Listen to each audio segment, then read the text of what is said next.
पन्हाळा तालुक्यातील कोतोली इथल्या श्रीपतराव चौगुले महाविद्यालयाचं 25वा वार्षिक स्नेह संमेलन आणि पारितोषिक वितरण सोहळा उत्साही वातावरणात पार पडला। गुणवंत विद्यार्थी आणि स्पर्धा परीक्षेत यशस्वी झालेल्या विद्यार्थ्यांचा सत्कार करण्यात आला। दरम्यान शिवाजी विद्यापीठाचे कुलसचिव डॉक्टर व्ही.एन. शिंदे यांनी विद्यार्थ्यांना मार्गदर्शन केलं।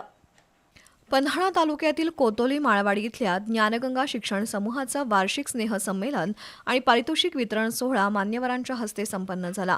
शिवाजी विद्यापीठाचे कुलसचिव डॉक्टर व्ही.एन. शिंदे यांनी विद्यार्थ्यांना मार्गदर्शन केलं। विद्यार्थ्यांनी भरपूर वाचन केलं पाहिजे, पण त्यातून चांगलं वेचलं पाहिजे, त्यामुळे तुमचे आचार आणि विचार बदलतील असं डॉक्टर शिंदे म्हणाले।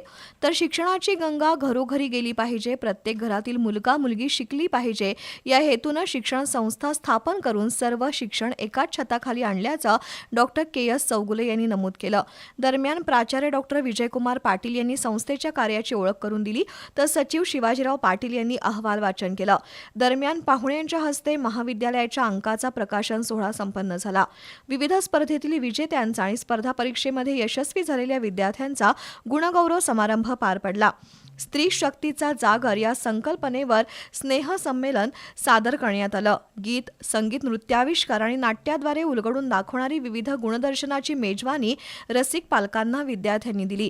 यावेळी मारुती चौगुले, कल्पनाताई चौगुले, डॉक्टर सिकंदर जमादार, डॉक्टर M.K. मोळे, भोगावती साखरचे माजी चेअरमन धैर्यशील पाटील, सागर पाटील, मुकुंद पाटील, प्रकाश पाटील, डॉक्टर अजय चौगुले, सागर वरपे आणि शिक्षक, पालक, विद्यार्थी उपस्थित होते।